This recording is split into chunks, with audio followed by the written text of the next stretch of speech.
हूं लंकापति सतेज में, कोई राम सा मैं ज्ञान हूं, और किसकी करूं आराधना, सबसे जो मैं महान हूं। नमस्कार साथियों, मूल मंत्र वेलफेयर सोसाइटी से मैं हूं आपका अपना दोस्त दीपेश पालीवाल। आज हम एक विशेष विषय पर चर्चा करेंगे, असफलता क्यों। मैं अपनी बात रामायण की एक चौपाई से प्रारंभ करना चाहूंगा कि गुरु ग्रह पढ़न गई रघुराई, अल्प काल विद्या सब पाई। कुछ समझे? चलो एक छोटी सी कहानी से आप सभी को समझाते हैं। गुरु ग्रह पढ़न गई रघुराई, अल्प काल विद्या सब पाई। एक छात्र होता है, बहुत ब्रिलियंट छात्र, बहुत इंटेलिजेंट। वो जो सोचता है अपने जीवन में वो सब हासिल करने की क्षमता रखता है। एक बार अपने घर में बैठे बैठे उसके मन में एक विचार आता है, उसके मन मस्तिष्क में एक विचार जन्म लेता है कि यार मुझे गाड़ी चलानी है, मुझे कार सीखनी है। भाई के मन में विचार आया, अब उसने सोच लिया कि मुझे कार सीखनी है। वो जाता है लाइब्रेरी, जाता है गूगल के माध्यम से, किताबों के माध्यम से सारा पढ़ लेता है, कार कैसे चलाए, कार किस प्रकार चलाई जाती है, इस प्रकार की सारी चीजें वो सीख लेता है। और सारी चीजें गूगल से रिसर्च करने के बाद जब वो जाता है पढ़ने के लिए और कोशिश करता है कि मैं कार चलाऊं, जब वो कार चलाने की कोशिश करता है तो वो कार नहीं चला पाता है और सामने खड़ी किसी दीवार से अपनी कार को ठोक देता है। फिर वो वापस प्रयास करता है कि यार मैं तो इतना इंटेलिजेंट, मैं इतना होशियार, मैं कैसे हार सकता हूं। वो वापस जाता है लाइब्रेरी से, सीखता है कि कार कैसे चलाए और वापस वो करता है, लेकिन वो पुनः हार जाता है। जब वो 2 से 3 बार अपनी कार की ऐसी तैसी करवा देता है, तब उसके पिताजी के पास जाता है कि पिताजी मैं कार सीखना चाहता हूं, पर मैं लाख प्रयासों के बाद भी कार नहीं सीख पा रहा हूं। ऐसी स्थिति में उसके पिता उसके साथ बैठते हैं, उसको बताते हैं कि बेटा ये गियर है, ये एक्सेलरेटर है, ये क्लच है, इसको इस तरह से चलाते हैं। और इस बार भैया वो कार चलाना सीख लेता है। क्या डिफरेंस है दोनों में? पहली स्थिति में उसके पास ज्ञान होता है लेकिन कोई गुरु नहीं होता। दूसरी स्थिति में उसके पास ज्ञान भी होता है और गुरु भी होता है। जब आपके पास ज्ञान और गुरु दोनों ही चीजें होगी तो आपके जीवन में जरूर सफलता आएगी। इसीलिए हमारे धर्म ग्रंथ रामायण में भी लिखा गया है कि गुरु ग्रह पढ़न गई रघुराई, अल्प काल विद्या सब पाई। जब भगवान श्री राम को ज्ञान लेने के लिए अर्थात विद्या लेने के लिए गुरु के ग्रह जाना पड़ता है, गुरु से सीखना पड़ता है, तो हम अपने जीवन में यह नहीं सोच सकते कि हम कोई चीज, कोई मंजिल बिना गुरु के हम प्राप्त कर सकते हैं। तो हमारे लिए जीवन में सफलता के लिए सबसे ज्यादा जरूरी यह हो जाता है कि हम किसी को अपना गुरु बनाए। जरूरी यह हो जाता है कि हम किसी को अपना रोल मॉडल बनाएं और उससे प्रेरणा लेकर अपना काम करें। फिर मैं दूसरी बात पर आता हूं कि हमने हार नहीं मानी, हमने हार नहीं मानी। इस हार से दुनिया हारी है और हाथी के सिर पर मूंग दले, वो चींटी जग पर भारी है। तो साथियों, इस प्रसंग को मैं कहानी से जोड़ना चाहता हूं। एक छोटी सी कहानी। एक पराक्रमी राजा होता है जो बहुत ही साहसी होता है। एक बार उसके राज्य पर पड़ोसी राज्य का राजा आक्रमण कर लेता है। वो उससे जीतने का प्रयास करता है किंतु हार जाता है और हारने के बाद वो जंगलों में भटकने के लिए विवश हो जाता है। जब वो जंगलों में भटक रहा होता है तब उसे कई साथी मिलते हैं। वो वापस अपनी सेना बनाता है, वापस हमला करता है, लेकिन वापस हार जाता है। फिर वापस जंगलों में भटकने चला जाता है, वहां पर वापस उसे अपने कई मित्र मिलते हैं, वापस सेना बनाता है, वापस हमला करता है, वापस हार जाता है। ऐसे 3 से 4 बार वो अपने राज्य को जीतने का प्रयास करता है, लेकिन वह हार जाता है। अंततः गत्वा वह एक अंधेरी गुफा में जाकर बैठता है जहां पर एक छोटी सी रोशनी की किरण उसे दिखाई देती है। एक चींटी को वो देखता है दोस्तों। जो चींटी सामने किसी दीवार पर चढ़ रही होती है, वो थोड़ी ऊपर चढ़ती है, गिरती है, वो थोड़ी और ऊपर चढ़ती है, फिर वापस गिरती है, थोड़ी और ऊपर चढ़ती है, वापस गिरती है। अंततः गत्वा वह चींटी अपने लक्ष्य को प्राप्त कर देती है, दीवार के सबसे ऊपर चढ़ जाती है। तो इस बात से हमें 2 चीजें सीखनी है। एक, अपने कार्य में निरंतरता रखनी है। सफलता एक दिन में नहीं आती है, जी हाँ, ना ही सफलता एकदम से आती है, ना एक दिन से आती है। तो हमें अपने काम में निरंतरता रखनी है। हमें सीखने का सदैव प्रयास करना है कि हम क्या नया कर सकते हैं, क्या, और तब तक हार नहीं माननी जब तक हम हार नहीं जाते। और किसी मूवी का एक बहुत फेमस डायलॉग था कि आप तब तक नहीं हारते जब तक आप स्वयं हार नहीं मान लेते। जी हाँ, अब हम एक आगे की बात पर आते हैं। हम हमारी सफलता को ऐसे कौन कौन से कारण हैं जो प्रभावित करते हैं, ऐसी कौन कौन सी चीजें हैं जो आपकी सक्सेस को रोक देती है, जो आपको आगे नहीं बढ़ने देती। उसमें सबसे पहले माय डियर फ्रेंड, सबसे पहले आता है, सबसे पहले सफलता को प्रभावित करती है आपकी सोच। अगर आप सकारात्मक सोचते हैं तो अपने जीवन में सकारात्मक परिवर्तन आएंगे। अगर आप नकारात्मक सोचते हैं तो आपके जीवन में नकारात्मक परिवर्तन आएंगे। किस प्रकार, मैं बताता हूं आपको, एक छोटी सी कहानी से जोड़ता हूं, आप बड़े आराम से उससे रिलेट कर पाएंगे। आप सभी ने डॉक्टर एपीजे अब्दुल कलाम साहब का नाम सुना होगा। वे जब बचपन में छोटे होते हैं तो वे अपने घर में पढ़ाई कर रहे होते हैं और उनके घर की छत से एक हवाई जहाज गुजरता है। वे दौड़कर छत के ऊपर चढ़ते हैं और देखते हैं, हवाई जहाज को देखकर सोचते हैं कि हवाई जहाज किस प्रकार उड़ रहा है, किस प्रकार उड़ रहा है। वे रॉकेट साइंस पर, वे उड़ने की कला पर अपना फोकस लगाते हैं और दुनिया की 5 बेहतरीन मिसाइलें बनाते हैं। आज हम क्या सोचते हैं, अब्दुल कलाम साहब ये सोच सोच के कि ये कैसे उड़ रहा है, हवाई जहाज को उड़ाना सीख लेते हैं। और हम ये सोचते हैं, हवाई जहाज को उड़ता हुआ देखकर, सोच का प्रभाव है। हम क्या सोचते हैं, ये हवाई जहाज नीचे पड़ जाए तो, हम ये सोचते हैं। हवाई जहाज, अगर अपन लेजेंड मोड पर सोचेंगे तो अपन सोचेंगे हवाई जहाज नीचे गिर जाएगा तो क्या होगा। अगर अपन जब अल्ट्रा लेजेंड मोड पर पहुंच जाते हैं, जब अपन एक लेवल नेक्स्ट पहुंच जाते हैं, तब हम सोचते हैं ऊपर से कोई कर दे तो हम कहां सोच रहे हैं। एक और मैं आपको सोचने का एग्जांपल बताता हूं। हम किसी महंगी से महंगी कार को देखते हैं, हम महंगी से महंगी गाड़ी को देखते हैं, उसके बारे में कभी नहीं सोचते। इस वीडियो को देख रहे किसी भी साथी ने यह कभी नहीं सोचा होगा कि इसमें किस प्रकार का साइंस काम कर रहा है, ये गाड़ी किस प्रकार चल रही है, ये काम कैसे हो रहा है। वो कभी इस बात को नहीं सोचते और ना ही इस बात पर कभी कोई फोकस करते हैं। वो ये देखते हैं ये गाड़ी इतनी बढ़िया है, शानदार गाड़ी है, कटक जाए बस के जाए तो हम सोचते क्या है, हम अपनी जीवन काम करने से पहले ही हम नकारात्मक हो जाते हैं कि यार भाई हम तो नहीं कर सकते, हमसे नहीं हो सकता, या फिर हम नकारात्मक दिशा की ओर सोचने लग जाते हैं। दूसरा जो हमारी सोच को, हमारी सफलता को प्रभावित करता है, वो कारण आता है किस्मत। जी हाँ साथियों, अपनी असफलता को सबसे ज्यादा लाने वाला जो अपने जीवन में कारक है वो है किस्मत। हम कुछ भी करना चाहे तो ठीक, अगर अपन करने में असमर्थ हो तो हम कह देते कि भाई किस्मत। चलो एक एग्जाम्पल से जोड़ता हूं। आपके आसपास 90% वाले छात्र रहते होंगे, 80% वाले रहते होंगे, 70, 60, 45 और 33 वाले भी रहते होंगे।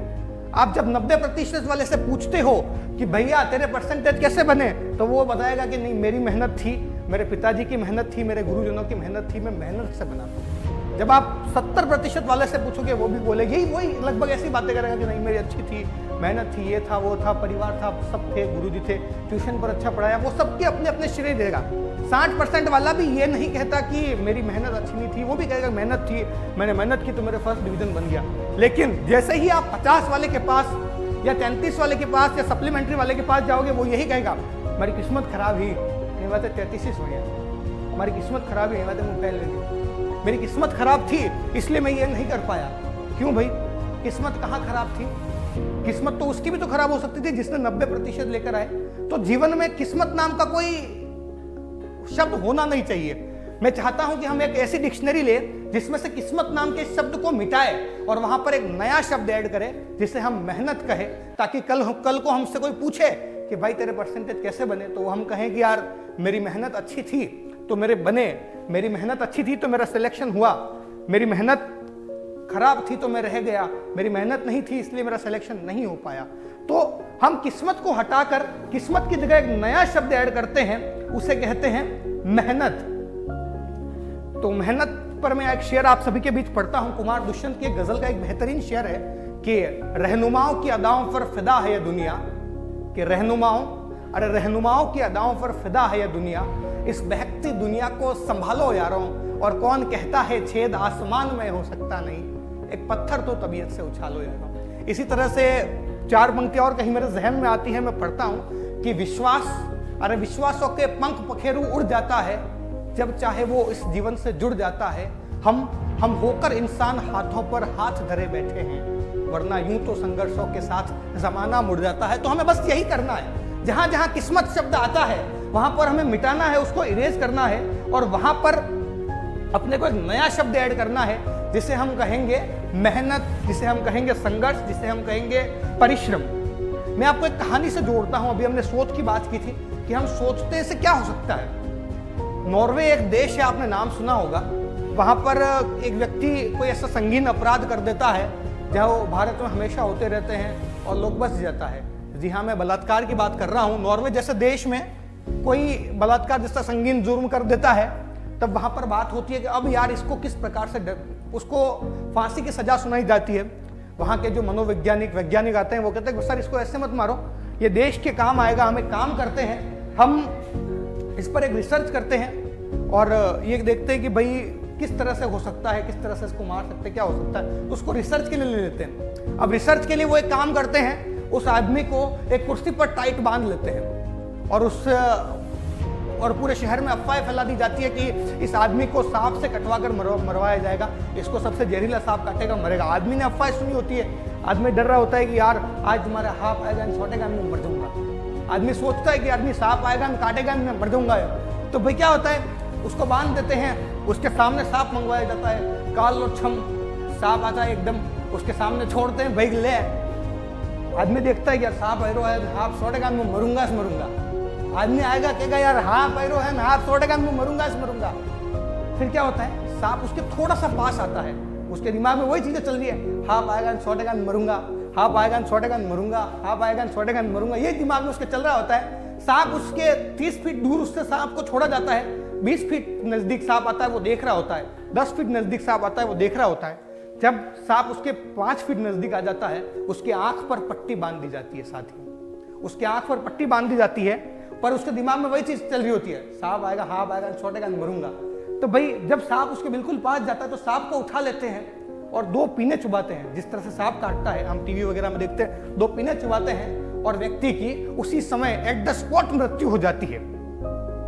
फिर डॉक्टर्स की टीम आती है, वैज्ञानिकों की टीम आती है, मनोविज्ञान की टीम आती है। वो कहती है कि भाई फिर उसकी मौत के कारण का पता करते हैं कि ये आदमी मरा कैसे है। उसके पोस्टमार्टम किया जाता है दोस्तों, उसका पोस्टमार्टम किया जाता है और पोस्टमार्टम रिपोर्ट में आता है कि इसकी मृत्यु सांप के जहर से हुई। अब आप बताइए, क्या उसको सांप ने काटा था? नहीं। क्या उसको जहर चढ़ा था? नहीं। तो जहर कहां था? जहर था उसकी सोच में। माय फ्रेंड, जहर उसकी सोच में था। अगर अपने सोच के जहर को निकाल देंगे, अपनी विचारधारा के जहर को निकाल देंगे, तो हम जीवन में बहुत कुछ अचीव कर पाएंगे। हम हमेशा नकारात्मकता की ओर सोचते हैं। हमारे पास मोबाइल होता है, हम चाहे उससे जो कर सकते हैं, हम ज्ञान ज्योति की क्लासें अटेंड कर सकते हैं, लेकिन हम करते हैं व्हाट्सएप पर चैट, हम करते हैं यूट्यूब वीडियो देखेंगे, स्नैकर देखेंगे। हम नकारात्मकता की ओर दौड़ते हैं, हम सकारात्मकता की ओर नहीं दौड़ सकते। तो अपने को सबसे पहला काम यह करना है सफलता के लिए। असफलता अपने को क्यों आती है? क्योंकि अपन नकारात्मक सोचते हैं। तो अपने को सफलता के लिए क्या करना है? सकारात्मकता की ओर सोचना है। जी हाँ, पॉजिटिव दिशा की ओर सोचना है, पॉजिटिव वेव की ओर सोचना है। और सफलता की सबकी अपनी अपनी परिभाषाएं हो सकती है। जी हाँ, कोई कलेक्टर बनकर भी अपने आप को सफल महसूस नहीं करता। आपको मैं ताज़ा तरीन उदाहरण बताता हूँ। आपने अपने आसपास वायरल होने वाले मैसेज को देखा होगा कि जिसमें 80% वाला छात्र होता है वो मुरझाया हुआ होता है, नीचे होता है। 45.87% होता है तो 45 तो छोटे लिखते हैं, 0.87 बड़ा लिख के ऐसे हाथ जोड़ के करता है। तो अपने आप में संतुष्ट, हमें संतुष्ट कब होना है, सफल कब होना है, ये सारी चीजें भी हमें देखनी होगी। और अपनी सफलता को प्रभावित करते हैं भगवान। कैसे? चलो मैं आपको एक एग्जांपल देता हूँ। क्या भगवान मुझे भुला सकते हैं? 2 + 2 4 होते हैं। भगवान हमें भुला सकते हैं क्या कि 5 + 5 10 होते हैं? भगवान हमें क्या त्रिभुज की डेफिनेशन भुला सकते हैं? नहीं ना। जब अपने को भगवान चीजें भुलवा नहीं सकते तो हम ये क्यों सोच लेते हैं, ये एक्सपेक्टेशन क्यों रख लेते हैं कि भगवान आएंगे और हमको ओम का नियम समझा देंगे, भगवान आएंगे मेरे को साइकोलॉजी समझा देंगे, भगवान आएंगे मेरा पेपर कर देंगे, मेरा मैथ कर देंगे। भाई भगवान नहीं करेंगे। भगवान ने कहा है, श्रीमद् भागवत गीता में भगवान ने स्वयं कहा है कि कर्मण्येवाधिकारस्ते महाफलेषु कदाचन, यानी कि तू कर्म कर, फल की इच्छा मत कर। भगवान स्वयं कहते हैं कि तू भाई कर्म कर, फल की इच्छा मत कर। और लोग कहते हैं कि भगवान आएगा करेगा, भगवान आएगा करेगा। भगवान नहीं आते। भगवान कहते हैं कि भाई तुम करो कर्म। जब तुम कर्म करोगे तो भगवान तुम्हारा साथ देंगे। और अपनी सफलता को सबसे ज्यादा प्रभावित करते हैं 4 लोग। जी हाँ साथियों, अपने जीवन में कोई भी काम अपन इसलिए नहीं कर पाते, कोई भी स्टेप अपन इसलिए नहीं उठा पाते कि हम ये सोचते हैं कि 4 लोग क्या कहेगा, 4 लोग क्या कहेंगे, 4 लोग क्या कहेंगे। हम जीवन भर यही सोचते हैं कि 4 लोग क्या कहेंगे। कभी कोई व्यक्ति प्रेम में पड़ जाता है, वो विवाह करना चाहता है, तो वो ये सोचता है कि 4 लोग क्या कहेंगे। वो कोई अच्छा काम करना चाहता है, अपने बच्चे को किसी अच्छे स्कूल में भेजना चाहता है, लेकिन वहाँ की विदेशी प्रणाली के कारण वो ये सोचकर नहीं भेजता है कि यार लोग क्या कहेंगे। कुछ और अच्छा करना चाहता है, घर बनाना चाहता है, अच्छा घर बनाना चाहता है, बहुत बड़ा घर बनाना चाहता है, फिर वो ये सोचता है लोग क्या कहेंगे, पाया कटो लाए हुआ है, तो वो काम कर नहीं पाता। और फिर लोग क्या कहते हैं वो भी मैं आपको बताऊंगा। जब आप पूरा जीवन परिश्रम करोगे, संघर्ष करोगे, सब कुछ करने के बाद जब आप एक दिन मर जाओगे ना, आपके मरने के बाद ठीक 12 दिन के बाद जीवन होता है, ठीक है। उसी जीवन में लोग बैठकर कहेंगे आदमी तो बढ़िया था पर दाल में लून कम है। माय फ्रेंड, लोग कहेंगे दाल में नमक कम है। तो लोगों से प्रभावित होना छोड़ दीजिए। जिस दिन आप लोगों से प्रभावित होना छोड़ देंगे, उस दिन मेरा दावा है आप सफलता को जरूर प्राप्त करेंगे। आप कोई लोग दिन में पढ़ते हैं, कोई रात में पढ़ते हैं, भाई रात जागरूक लोग क्या कहेगा, भाई लोग क्या कहेंगे, लोग कुछ नहीं कहते, लोग का काम है। एक मूवी का बेहतरीन सॉन्ग आया था कि कुछ तो लोग कहेंगे, लोगों का काम है कहना, छोड़ो बेकार की बातों में कहीं बीत ना जाए रहना। कुछ तो लोग कहेंगे और लोगों का काम है कहना, तो लोगों को कहने दीजिए। आप अपने काम पर निरंतरता रखिए और हम आगे के सेशन पर जल्द ही बात करेंगे। आगे के सेशन में अपन चर्चा करेंगे कि अपन जो काम करते हैं उस काम में योजना का क्या महत्व है। What is the importance of planning. हम अपने किसी भी काम में जो अपन योजना बनाते हैं वो हमारे काम को किस प्रकार परफेक्ट बनाती है, इस पर अपन चर्चा करेंगे। जब जैसे कि मैं आप सभी से विदा लूं, उससे पहले मैं आपको एक बात बताना चाहूंगा कि हमेशा आप देश में जिंदा रहो या ना रहो, इस बात से कोई फर्क नहीं पड़ता। मैं दोहराता हूँ, ये बात मैं हमेशा अपने हर सेशन में कहता हूँ कि आप में देश में जिंदा रहो या ना रहो, इस बात से कोई फर्क नहीं पड़ता। अरे फर्क तो इस बात से पड़ता है कि आपके अंदर देश जिंदा है या नहीं। मैं 4 पंक्तियां पढ़ता हूं खुद की लिखी कि शान से जीना हो तो दिलों में अरमान जिंदा रखना, बड़े बुजुर्गों के लिए थोड़ा सम्मान जिंदा रखना, और खुद मर भी जाओ तो गम नहीं, दिलों में हिंदुस्तान जिंदा रखना। जय हिंद, जय भारत, वंदे मातरम। ये था सेशन मूल मंत्र वेलफेयर सोसाइटी द्वारा। आगे का सेशन लेकर हम जल्द ही मिलेंगे, जिसमें हम चर्चा करेंगे कार्य योजना के बारे में, चर्चा करेंगे प्लानिंग के बारे में। तब तक के लिए हंसते रहिए, मुस्कुराते रहिए। जय हिंद, जय भारत, वंदे मातरम।